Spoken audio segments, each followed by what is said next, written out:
Tuhan bersamamu.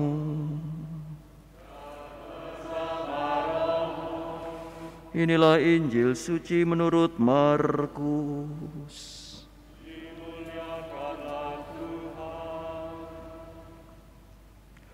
Sekali peristiwa dalam khotbahnya tentang akhir zaman, Yesus berkata kepada murid-muridnya, pada masa itu sesudah siksaan-siksaan yang berat, matahari akan menjadi gelap dan bulan tidak bercahaya. Bintang-bintang akan berjatuhan dari langit dan kuasa-kuasa langit akan guncang. Pada waktu itu orang akan melihat Putra Manusia datang dalam awan-awan dan segala kekuasaan dan kemuliaannya. Pada waktu itu pula ia akan menyuruh keluar malaikat-malaikat dan akan mengumpulkan orang-orang pilihannya dari keempat penjuru bumi, dari ujung bumi sampai ke ujung langit. Tariklah pelajaran dari perumpamaan tentang pohon ara. Apabila ranting-rantingnya melembut dan mulai bertunas, kamu tahu bahwa musim panas sudah dekat. Demikian juga jika kamu lihat hal-hal itu terjadi, ketahuilah bahwa waktunya sudah dekat, sudah di ambang pintu.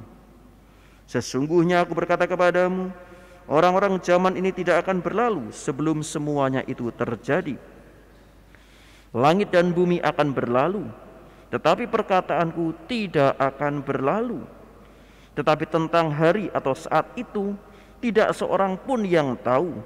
Malaikat-malaikat di surga tidak, dan Putra pun tidak, hanya Bapa yang tahu. Demikianlah sabda Tuhan. Pujilah Kristus.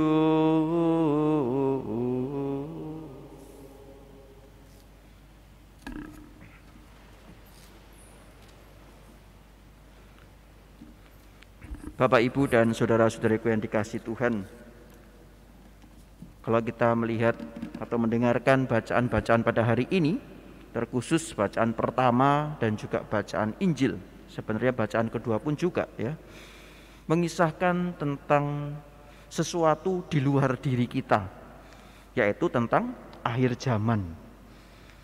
Kalau kita mendengar atau membaca bacaan Injil ya, seolah-olah akhir zaman itu terdengar serem banget gitu ya, terdengar begitu menyeramkan ya. Pada masa itu sesudah siksaan-siksaan yang berat, waduh, siksaan-siksaan yang berat ini seolah-olah bagaimana gitu ya. Matahari akan menjadi gelap dan bulan tidak bercahaya. Bisa dibayangkan ya, kalau matahari nggak bersinar, berapa hari ini mendung kalau pagi ya, itu pun masih ada ya, karena mendung itu kan mataharinya berarti tenggelam ya. Tapi bayangin aja kalau matahari nggak bersinar sama sekali, seperti kalau lagi gerhana matahari itu ya.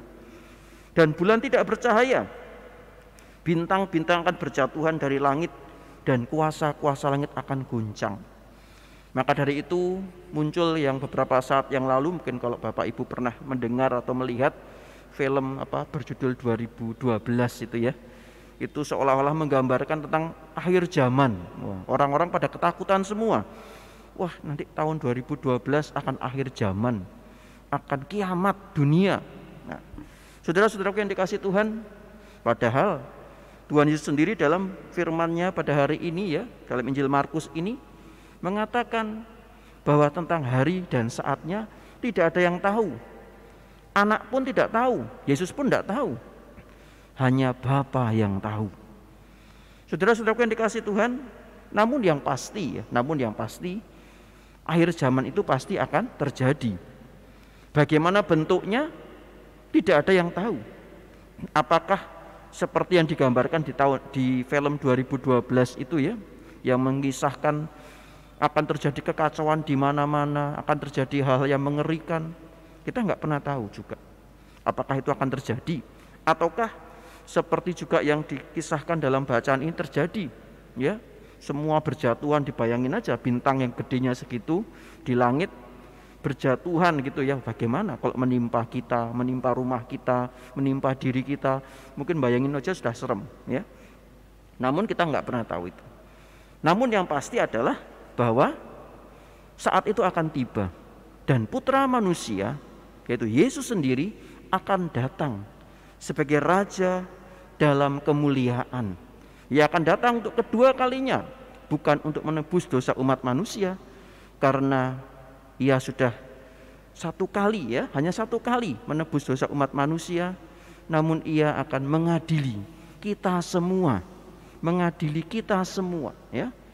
baik yang saudara-saudara kita yang telah meninggal ataupun yang masih tersisa di dunia ini akan diadili, akan mengalami pengadilan terakhir dan kebangkitan badan.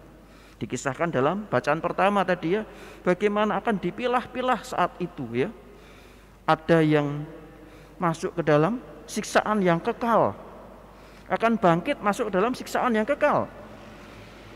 Ada juga yang bangkit namun masuk ke dalam kehidupan yang kekal. Ya tentu kalau ditanya, Anda pilih yang mana? Siksaan kekal atau kehidupan kekal? Pasti kita semua di sini, kalau itu normal, orang normal pasti mintanya adalah masuk kehidupan yang kekal tentunya, bukan siksaan yang kekal. Saudara-saudaraku yang dikasihi Tuhan, namun apapun itu tentang akhir zaman, yang terpenting sebenarnya adalah saat ini. Saat kita hidup di dunia ini, itulah yang terpenting.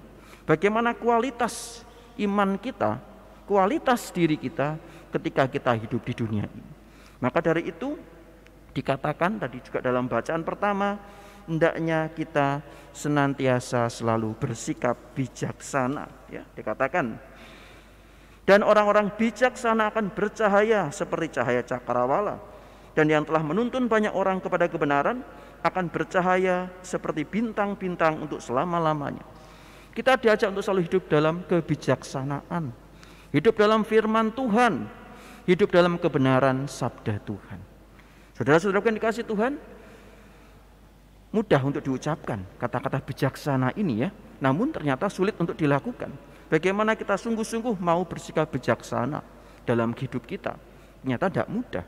Namun tentunya bisa kita lakukan, bisa kita laksanakan. Ketika pertama-tama kita mau tetap bersyukur atas apa yang Tuhan berikan kepada kita. Ketika kita bisa mensyukuri anugerah Tuhan, ketika kita bisa mensyukuri rahmat Allah kepada kita, maka kita pun juga akan dapat memulai hidup secara bijaksana. Maka untuk bisa bersyukur perlu kerendahan hati di dalam hidup kita. Saudara-saudara yang dikasihi Tuhan, untuk bisa memiliki kerendahan hati perlu ada pertobatan terus-menerus dalam hidup kita. Maka kuncinya adalah bagaimana kita mau senantiasa dan selalu bertobat di dalam hidup kita ini. Kita bersyukur kita memiliki sakramen tobat. Sakramen tobat sebagai ungkapan diri kita untuk kita mau merendahkan diri di hadapan Allah dan untuk kita mau menyatukan kembali hubungan dan relasi kita dengan Allah, dengan sesama, dan juga dengan diri kita sendiri. Maka dengan adanya sakramen tobat, hendaknya ini menjadi kesempatan bagi kita untuk selalu mawas diri, untuk selalu kita mau mohon ampun di hadapan Allah, karena kita sendiri juga nggak pernah tahu kapan saatnya akhir zaman itu kelak terjadi. Baik itu akhir zaman secara parsial, yaitu kematian diri kita, ataupun akhir zaman secara universal, yaitu saat Tuhan Yesus datang yang kedua kalinya. Maka pertobatan harus terus-menerus kita lakukan di dalam kehidupan kita setiap saat. Maka saudara-saudara yang dikasihi Tuhan, kita diajak sekali lagi untuk hidup bijaksana, hidup seturut kebenaran firman Tuhan, yang tentunya setelah kita bertobat, kita mencoba melaksanakan buah-buah pertobatan dengan hati yang ikhlas dan penuh cinta kasih. Maka hidup dengan penuh kecintaan, hidup dengan penuh kasih, hidup dengan penuh perdamaian, hidup dengan penuh persatuan dengan semua orang, ini menjadi jalan bagi kita juga untuk bisa hidup bijaksana. Apakah itu bisa dilakukan? Tentu itu bisa dilakukan ketika kita memang mau untuk melakukannya. Maka saudara-saudara yang dikasihi Tuhan, mari kita mohon rahmat Tuhan melalui perayaan Ekaristi yang kita rayakan pada hari ini, agar supaya kita sungguh-sungguh memiliki hati dan hidup yang bijaksana itu, sehingga kita sungguh-sungguh dapat mewartakan kebenaran sabda Tuhan di dalam kehidupan kita setiap hari dan menjadi saluran berkat kasih Tuhan bagi semua orang. Berkat Tuhan menyertai kita sekalian.